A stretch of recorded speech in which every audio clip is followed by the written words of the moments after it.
What's up, Barefoot Nation? This week we are delving into how to grow tropical perennials in cold zones. Let's go! Before you even grab your shovel you're going to want to grab a pencil. Tropical gardens in cool zones are absolutely attainable. As you can see, I'm here in Western New York, which is now a Zone 6B. Has been traditionally more of a Zone 6A, but zones can always change. So anyway, you're going to want, regarding your pencil, you're going to want to kind of have a clear idea from the get-go if you want to have more of a jungle style, as I have here, or more of a resort style. I personally like to have a jungle style garden just because it takes a small area and makes it feel a lot bigger. Another interesting thing about jungle style gardens is you can see here that standing in this perspective, it looks as though I am in, because I am, a thicket of tropical vegetation looking out into a meadow habitat, which looks like it could be like a couple 100 feet away, but in reality it's like 20 feet away. So like there's just different optical illusion tactics that you can use when creating a tropical garden in a small space, as well as a cold climate.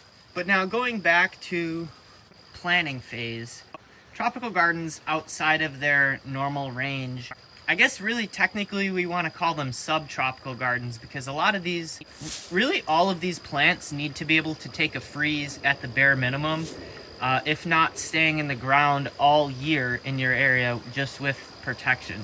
I mean, and that's kind of an essential component to tropical gardening. Although you absolutely can, and I do like to have some true tropical plants in the garden, such as this Adonidia palm. This palm is actually potted and it's dug out for the autumn, and it's going to go off to a greenhouse.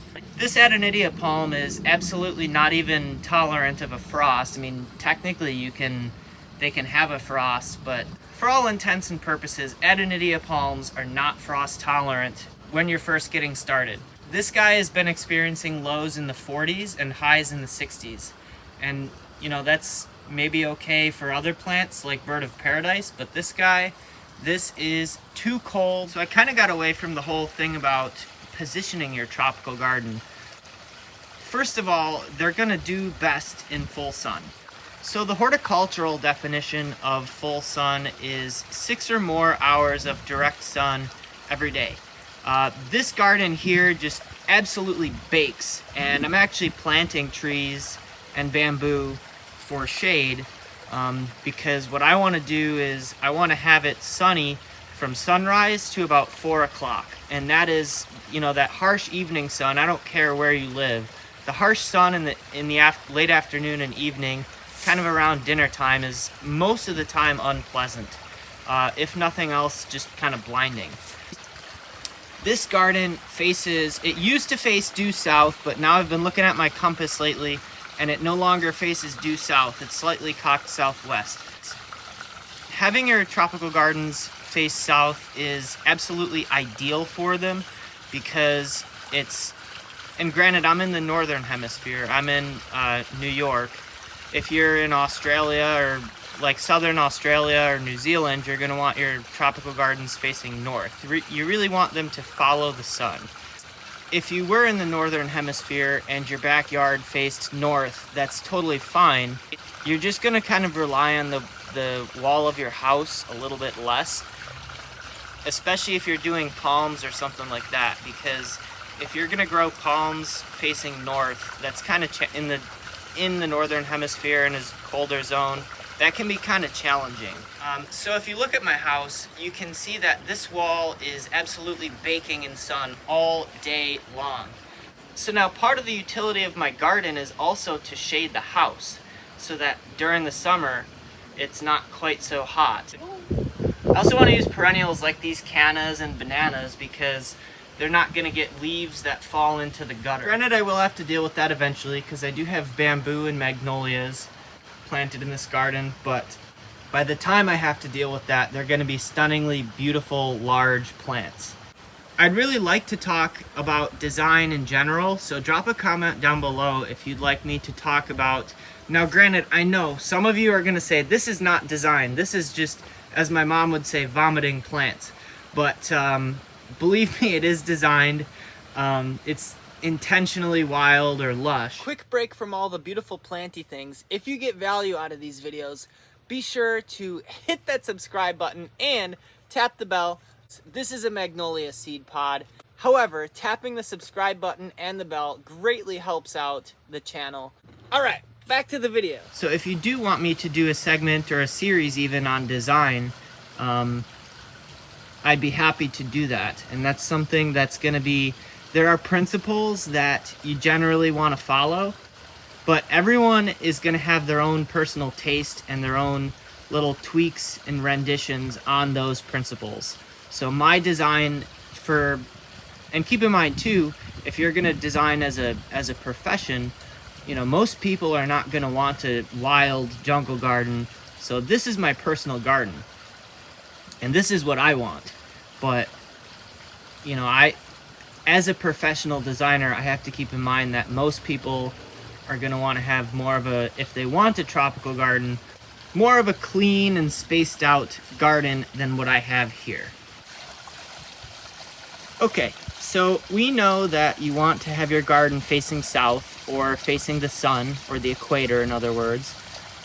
We also know that generally tropical gardens are going to do better in full sun, although of course there are exceptions to that rule. We're talking about nature here, for Pete's sake, and the tropical rainforest, which a lot of our feature plants are in shade. So we know those two things. What else? As far as tropical oases go, having some type of water feature, even if it's small, is going to be absolutely essential to making your garden feel like it's somewhere else. This water feature here will absolutely fit in just about any backyard or front yard that I've seen, and there's no risk of anyone drowning in it. Well, I guess someone can be drunk and stupid enough, but that's a topic for another day that I won't be covering on this channel. Okay, so water is going to be an important component to having your garden feel like it's somewhere else. I mean, really, water features are a universally wonderful thing to have in your garden, whether you want to replicate an Adirondack stream or a Nordic garden or something that you see in the tropics. Water is life, and having water features is 100% going to bring any garden to life, regardless of style. So the next feature is shade. And so now, of course, having natural shade from the canopies of your plants is ultimately the goal. Also, having man-made shade structures like this cabana here can be really helpful to creating a garden that doesn't feel like you're in a cold zone. And so, of course, we have to talk about plants now. Plants and plant selection. Plant selection is the biggest thing to make your space feel tropical. Now, as I kind of alluded to in the beginning with the Adonidia palm, you can just buy house plants and have them out in your garden, but that doesn't do you any good really when autumn rolls around. You can see here, it's mid-October, amazingly. I mean, this space here feels like it could be anywhere between Memorial Day and, I don't know, feels like it's totally summer still, which really is sort of part of why I love this style of garden. But so this here is a type of hardy banana that I'm trying out this year. It's called Musa yunanensis, and so this banana comes from southern China, and unlike Musa boschu, which is a running type banana in time, this banana will grow tightly in a clump. So now I just planted this in July. I actually don't know yet if it's going to be hardy in my zone, but it's planted relatively close to the wall, and it's also in an area where before I planted out this garden, I was watching how the sun hits, and it's in an area that doesn't seem to freeze at all, and if it does, it freezes pretty lightly. So if this area freezes at all, it's a pretty light freeze, and then I can accentuate that by putting mulch over these plants. I don't do any greenhouses or any, I mean, I guess I do cold frames. I have these cheap little pop tents that I put over the needle palms because they want to stay dry, but there's absolutely no heat, only solar energy. And so this ginger, which is wilting currently, But this Hedychium coronarium is in an area that just absolutely bakes all day long and really all year long. So normally this can be kind of a challenging spot for traditional cold hardy plants to fill. I guess it's not technically true, but so this spot absolutely bakes all day long. So it's a perfect spot for a ginger lily, which is going to need as much time and sun and warmth as it can get in a cold zone to bloom. So this is a Colocasia aloha, and this plant has been in the ground now for, it's overwintered once, but like I'm not really sure how cold hardy this plant is going to be. Like if we start getting winters that are as cold as they traditionally have been, this plant is going to possibly need more protection or to be dug up. And so now digging up tropical plants has kind of been the traditional way of keeping tropicals in cold zones. But I can assure you, with these two plants as the testament, that if you can leave your plants in the ground, they're definitely going to be much happier for it. The cannas are another example. By the way, this is waterfall foam on my fingers. I don't paint my nails. So if you can leave your plants in the ground and just protect them a little bit, not only is it going to be easier, but it's also going to be better for the plants long term. Some plants like this Alocasia here, or this Cavendish banana, I don't care how much protection you give them unless you are building a greenhouse with artificial heat around them. They're not going to overwinter in zone 6. The Alocasia is hardy to zone 8, generally speaking, or 7B is really sort of the marginal zone, and they really don't want to have any consistently cold temperatures. Believe me, I've tried. So they don't really want to have any temperatures that are consistently cold. Unlike the Colocasias here, which are more tolerant of cold, believe it or not, if they have the sun. That's not true for everything. So knowing your plants and what you're growing is going to be hugely important for if they're going to survive for you. Another thing is, all of these plants here were planted in spring. The exception here is this Musa yunanensis was planted in early July. That's about as late as I would want to go to plant something that's marginal in your zone. So you can see this blue plant here, or this blue flower here, is a type of salvia. Salvia is a huge group of plants, which does include some that make us giggly. But this plant here is not one of those plants. I mean, I would not recommend. Anyway, so this plant here is kind of half hardy. I'm really not sure if it would make it through a winter, but I'm really tempted to try. And the reason for that is, now when you're looking at the ground in my garden, you can see all the vines and weeds and things, so please forgive me for that. You can see here that this salvia is incredibly thick and even starting to get woody at the base. So if there were ever to be a salvia that would survive, if it's like a zone 7 rated plant, this would be a really good sign, is that it's a 2-year-old plant and it has some pretty mature growth. Just because a plant is woody doesn't mean that it's going to live through the winter. I don't care. You can plant a Schefflera in the ground, you know, all you want, and 99% of them are not going to be, 90% of Scheffleras that have wood on them, doesn't matter, they're not going to survive in zone 6. So again, you're taking the wood as a sign of maturity rather than the simple fact that it has woody growth on it. So another design tip that I'll give you here is this yucca is an evergreen perennial. I mean, they're actually generally sold with shrubs. I don't really understand that. But the yuccas are evergreen plants.